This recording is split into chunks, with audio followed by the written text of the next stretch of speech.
Hey everyone, so in this video we're going to be talking about whether or not companies should actually consider sponsoring an MBA degree. Now, for those of you who are old enough to remember,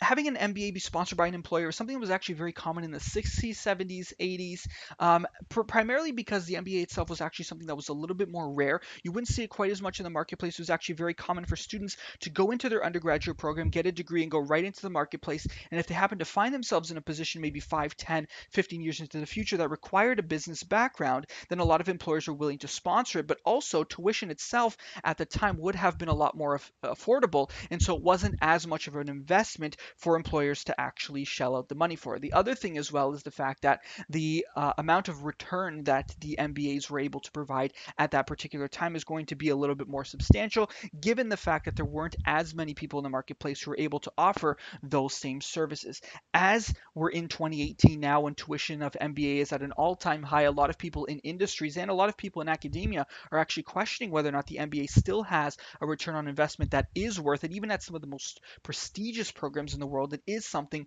that employers should think long and hard about. So, what are some industries that do still sponsor some MBAs, and what is it something that's worth it for them? Well, something that's predominantly known for sponsoring MBAs is actually the management consulting field, which makes a lot of sense. In consulting, the product that you're offering is essentially the intelligence of the people that work there. And so investing in an MBA, even at the highest levels, is going to be a way for you to actually enhance the product that you're offering into the marketplace and also enhance a lot of the alumni network that these students might be able to tap into. So if they're going to cross paths with a lot of these people in industry or even for business development purposes, it might actually benefit your organization to have these people have some of the most cutting edge knowledge and the most cutting edge fields and have a very strong alumni network to actually support that as well, because you're essentially enhancing your product there as well. However, if you happen to be working in industry, then perhaps you just need the knowledge that's going to come from an MBA, and maybe you just need some certain particular aspects of knowledge that you're going to get from an MBA, but you don't actually need the full components of what an MBA is going to offer. And so a lot of employers are looking to some non-traditional routes to be able to deliver a lot of this information to the people that work in their organization. One of the examples is massively open online courses, which is something that's been very popularized over the past few years, but even hiring industry consultants or industry professionals or even academic professionals to come in and to build custom curriculums for students within the actual organization that's going to be very specific to the job that they're actually training them for. Another thing to actually consider is actually looking at an MBA option, but looking at options that are going to be a little bit more affordable, but still provide the student or in the candidate with the opportunity to learn the information that you're looking for them to obtain. So previously, when online MBAs weren't something that was very popularized or there were very limited options there, you were very much held down by going to schools that happened to be located close to the place of employment, unless you wanted to pay relocation costs. And that's going to be extremely hefty if you were to combine that with the tuition costs and perhaps giving them a per diem, hiring somebody to actually replace them during that period of time, and then hoping that you get that return on investment in the next 5, 6, 7, 8 years. Given how fast the marketplace moves now, it is quite a long time horizon for you to actually be shelling out that money up front. Also consider the fact that it's going to take somebody out of the marketplace for perhaps up to 16 months if they're obtaining a 2-year degree program. Maybe they come back for the internship opportunity, but that still is quite a long time to actually take somebody out of the actual position, given how fast commerce moves in 2018.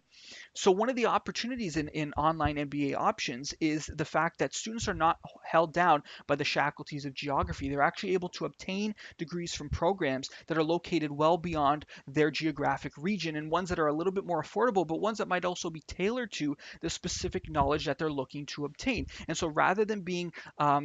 you know, forced almost to go to the local university or the one that happens to be closest to where this person is located, which might not be the most affordable option or even the one that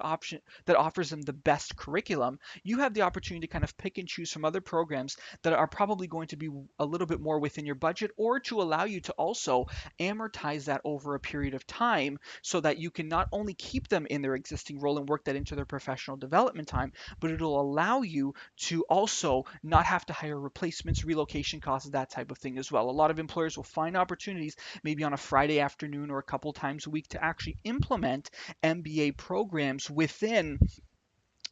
their specific work week so that you're actually realizing a lot of the benefits of the program in real time. So rather than investing the